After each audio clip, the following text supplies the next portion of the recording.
sejam todos muito bem-vindos ao canal do Grupo Espírita Francisco Xavier. Se inscrevam no nosso canal, curtam os nossos vídeos, compartilhem com os irmãos. E lembrando que temos o nosso site, né? Então acessem lá www.gefx.com.br para estarmos cada vez mais conectados neste momento. E hoje faremos a reflexão, o Evangelho segundo o Espiritismo. No capítulo 17 nos caiu no item 4, Bons Espíritas. Vamos ler o que a mensagem de Kardec nos traz hoje. O Espiritismo, bem compreendido e bem vivenciado, leva o homem a possuir as qualidades descritas para o homem de bem. Essas qualidades caracterizam o verdadeiro espírita, assim como o verdadeiro cristão, pois tanto um quanto o outro são a mesma coisa. O Espiritismo não cria uma nova moral, ele apenas facilita aos homens a compreensão e a prática da moral do Cristo. Oferece uma fé sólida e traz o esclarecimento para aqueles que duvidam ou vacilam. Muitos que acreditam nas manifestações espíritas não compreendem suas consequências nem seu alcance moral, ou se os compreendem, não aplicam a si mesmos. Por que isso acontece? Será a falta de clareza da doutrina? Não, pois a doutrina espírita não utiliza nenhuma linguagem figurada que possa dar margem a falsas interpretações. Sua essência tem sua própria clareza, e daí que vem sua força, pois ela explica as coisas de maneira fácil, atingindo diretamente a inteligência daqueles que a procuram. Ela não possui nada de misterioso e seus seguidores não estão de posse de nenhum segredo oculto ao povo. Será necessária, então, para compreendê-la, uma inteligência fora do comum? Não, pois existem homens de reconhecida capacidade intelectual que não a compreendem, enquanto que pessoas comuns, jovens recém-saídos da adolescência, aprendam-na com admirável facilidade, até mesmo nos seus detalhes mais sutis. Isso acontece porque a parte material da ciência não requer mais do que os olhos para ser observada, ao passo que a essência do espiritismo requer um certo grau de sensibilidade que independe da sua idade ou do nível de instrução da criatura. Essa sensibilidade pode ser chamada de maturidade do senso moral. Essa maturidade que lhe é própria corresponde ao grau de desenvolvimento que o espírito encarnado possui. Em algumas pessoas, os laços que as prendem às coisas materiais estão ainda muito fortes para permitir que o espírito se desprenda das coisas terrenas. O nevoeiro que as envolve impede-lhe a visão do infinito. Eis porque não conseguem romper facilmente com seus gostos, com seus hábitos, pois não compreendem que possa existir algo melhor do que aquilo que possuem. A crença nos espíritos para essas provas é um simples fato que não modifica em nada suas tendências instintivas. Enxergo apenas um raio de luz insuficiente para orientá-las e despertar uma vontade decidida que seja capaz de modificar seus pensamentos. Elas apegam-se mais aos fenômenos espíritas do que à moral, que lhe parece banal e monótono. Pedem aos espíritos para ter acesso de imediato aos novos mistérios, sem procurar saber se já se tornaram dignas de conhecer os segredos do Criador. São espíritas imperfeitos, porque não se desenvolvem e acabam se afastando de seus irmãos em crença, pois recuam ante a obrigação de se reformarem. Preferem reservar suas simpatias para os que possuem as mesmas fraquezas e prevenções. De qualquer forma, aceitar os princípios da doutrina espírita é um primeiro passo que facilitará o segundo, numa outra existência. Aquele que pode ser qualificado como verdadeiro espírita já se encontra num grau superior de adiantamento moral. Seu espírito já possui um domínio maior sobre a matéria, por isso tem uma percepção mais clara do futuro. Os princípios da doutrina espírita fazem vibrar nele o lado espiritual, que ainda permanece adormecido nas outras criaturas. Podemos dizer que ele foi tocado no coração, que sua fé tornou-se inabalável. O espírita é como um músico que se comove com os acordes, enquanto que a maioria apenas ouve o som.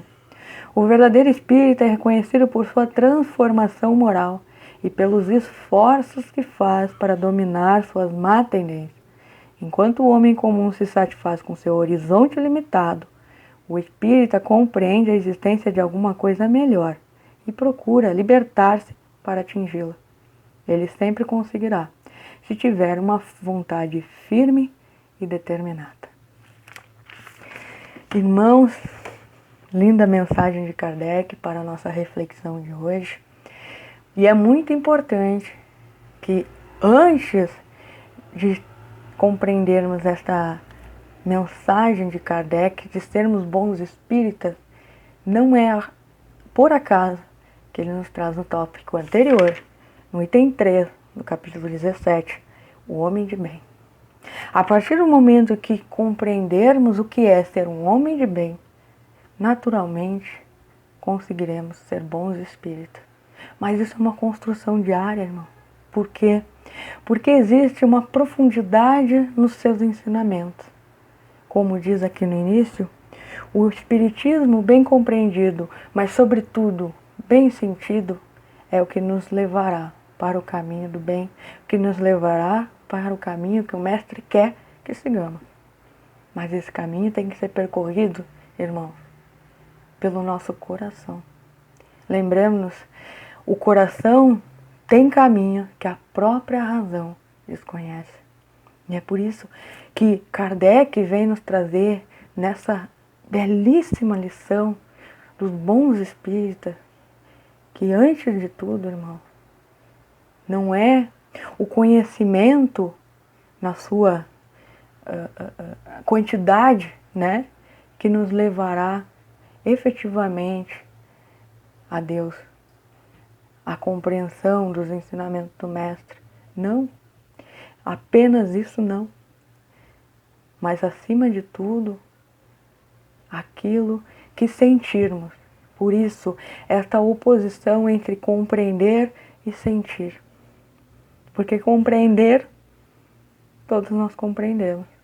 Mas sentir, vibrar a luz do Evangelho em nossos corações é o nosso grande desafio aqui, enquanto encarnados.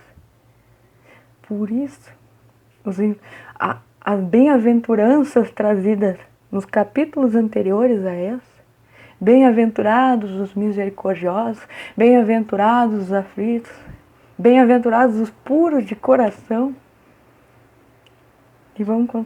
E vamos a partir daí construindo o caminho para o principal ponto que Kardec quer que cheguemos, ao nosso coração.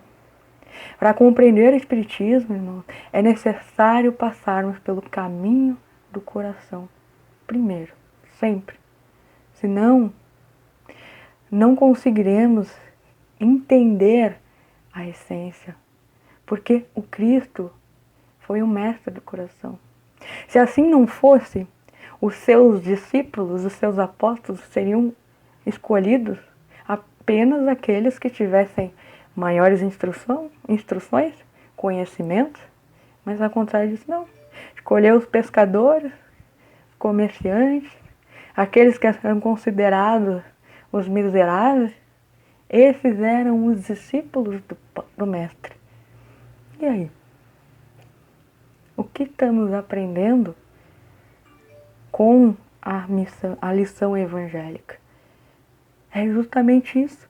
Já adquirimos essa sensibilidade, porque é através dessa sensibilidade, como Kardec colocou aqui, que conquistaremos a maturidade do senso moral. Porque a maturidade do senso moral não tem relação alguma com a idade, mas sim com a capacidade de sentir através do coração o Evangelho e vibrar com tanta sinceridade que possa assim se modificar plenamente. Esse é o toque da alma que fala no Consolador, no item 222 do Consolador, que significa o chamado toque da alma ao qual tantas vezes se referem os espíritos amigos? Quando a sinceridade e a boa vontade se irmanam dentro de um coração, faz-se no santuário íntimo a luz espiritual para a sublime compreensão da verdade. Esse é o chamado toque da alma, impossíveis para quantos perseverem na lógica convencionalista do mundo ou nas expressões negativas das situações provisórias da matéria em todos os sentidos. É isso, irmão. Dentro do coração é que conseguiremos efetivamente transformar aqueles sentimentos mais primitivos que ainda permeiam no nosso espírito. Porque é isso a nossa construção, de que tudo tem um processo lógico de transformação íntima. Mas esta maturidade da senso moral, ela só é construída a partir da compreensão sincera, verdadeira dos ensinamentos do Evangelho. Tem uma passagem no livro Viagem Espírita, escrita por Kardec em 1862, que ali ele nos narra uma das suas viagens, falando aos espíritas. Ele diz o seguinte, que se houver uma dissensão, uma desunião entre vocês, eu não vou procurar saber quem é o responsável, quem começou, né? E quem é que tem razão. Não. Eu quero buscar, primeiramente, quem está sendo mais caridoso. Eu vou seguir quem está sendo mais caridoso, não aquele que acha que tem a razão. Porque, irmão, não há razão nenhuma no mundo para faltar com a caridade. Ou seja, só está realmente com a razão quem tem caridade. É isso que o Kardec quis nos trazer. Isso é para nos desestruturar por completo, né? Porque muitas das vezes agimos de forma impulsiva e dentro, inclusive, do nosso movimento espírita, e criamos divisões, dissensões, que um se acha com a razão, o outro também, e nenhum nem outro são caridosos uns com outros. E aí? Então é isso. Lembremos a máxima do Mestre Jesus: fora da caridade não há salvação, não há razão alguma que possa justificar qualquer falta de caridade. Irmãos, a fé raciocinada, ela exige uma caridade bem aplicada. E só conseguiremos aplicar esta caridade se formos efetivamente racionais, inclusive na nossa fé. O livro Consolador ainda continua no item 223, continua. Há tempo determinado na vida do homem terrestre para que se possa ele entregar com mais probabilidade de êxito ao trabalho de iluminação? A existência na Terra é um aprendizado excelente e constante. Não há idade para o serviço de iluminação espiritual. Os pais têm o dever de orientar a criança desde seus primeiros passos nos capítulos das noções evangélicas, e a velhice não tem o direito de alegar o cansaço orgânico em face desses estudos e sua necessidade própria. Irmãos, é isso. Quantas vezes escutamos irmãos espíritas dizendo: não vai ser nessa encarnação que eu vou conseguir cumprir, vou conseguir ser um bom espírita. É verdade, irmão. Não tem como numa encarnação sermos um espírita perfeito, mas não é isso. Não é isso que o Mestre Jesus quer de nós, e não é isso que Kardec nos traz aqui. Kardec nos traz simplesmente essa belíssima explanação.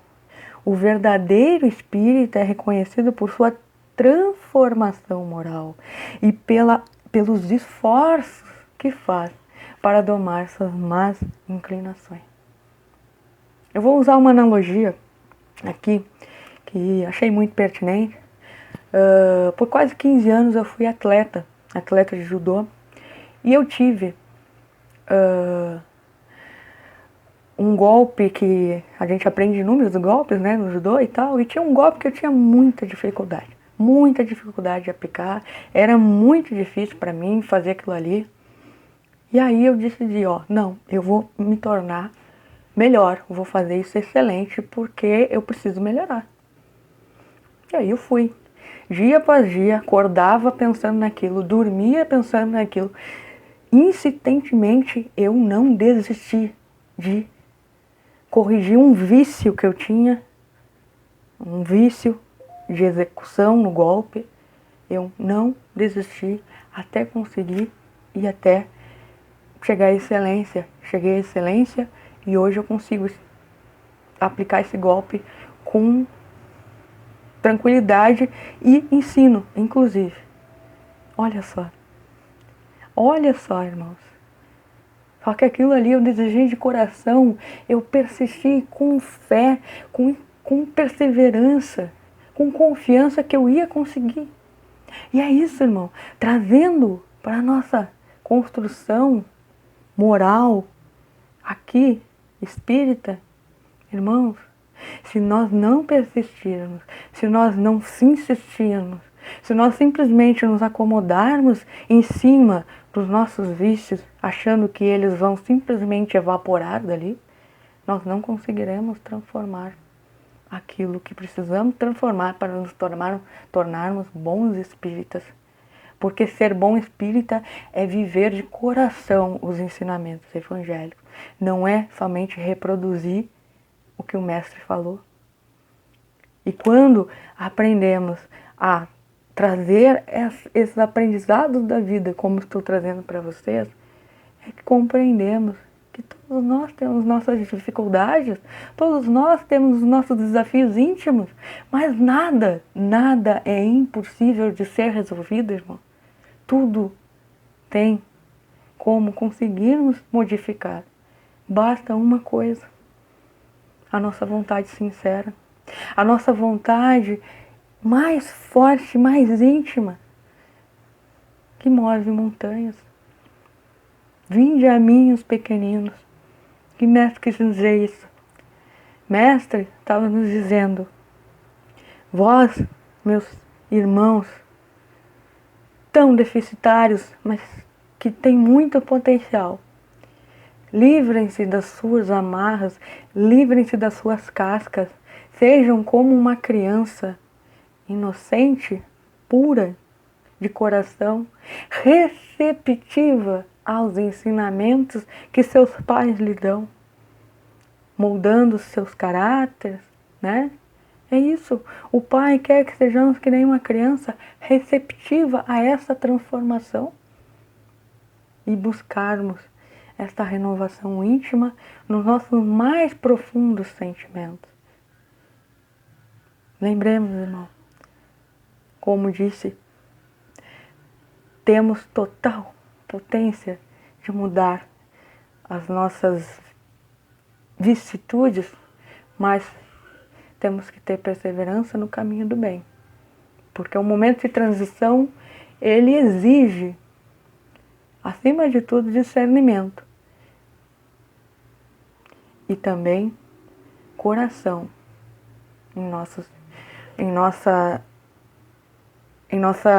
transformação íntima. Senão, não haveria diferença entre doutrinar e evangelizar, né? Como coloca no livro Sublime Sementeira, coloca lá a distinção entre doutrinar e evangelizar. Doutrinar, sabemos, né? É transmitir o conhecimento, né, daquilo. Evangelizar é um pouquinho mais além, irmão. Por isso que temos que viver a lição evangélica para sabermos transmiti-las de uma forma sincera e verdadeira como bons espíritos. Esse é o espírita sincero. É aquele que está sempre em movimento, aquele que está sempre buscando, sempre se esforçando por ir e por subir mais além. Aquele que está trabalhando profundamente em seu coração, nas suas mãos também. É isso, irmão. Se façamos cada vez mais confiantes, porque somos luz, luz aonde formos irradiar, luz por onde passarmos. E os líderes espíritas que hoje estão aí divulgando a boa nova, carregam multidões porque eles vibram o Evangelho. Eles não só reproduzem o Evangelho, eles vibram o Evangelho. Eles vivem o Evangelho. Por isso, irmão, que eu gostaria de finalizar com uma poesia de Casimiro Cunha, na Carta do Evangelho, uma carta aos Espíritos. O esforço próprio é uma lei das mais nobres que há na vida. A morte não representa liberdade redimida. Restringe as tuas perguntas no instante de tuas preces. Não sabes o que desejas, mas Deus sabes o que merece. Cumpre sempre os teus deveres, trabalho e realização. São das preces mais sublimes de tua religião. Para as horas de amargura, para as dúvidas da sorte, o Evangelho é a luz da vida que esclarece além da morte. No desempenho sagrado de tua excelsa missão, não te afastes da tarefa de paz e de redenção. Não te percas no caminho, és bem o trabalhador, de quem Jesus vive à espera dos testemunhos de amor.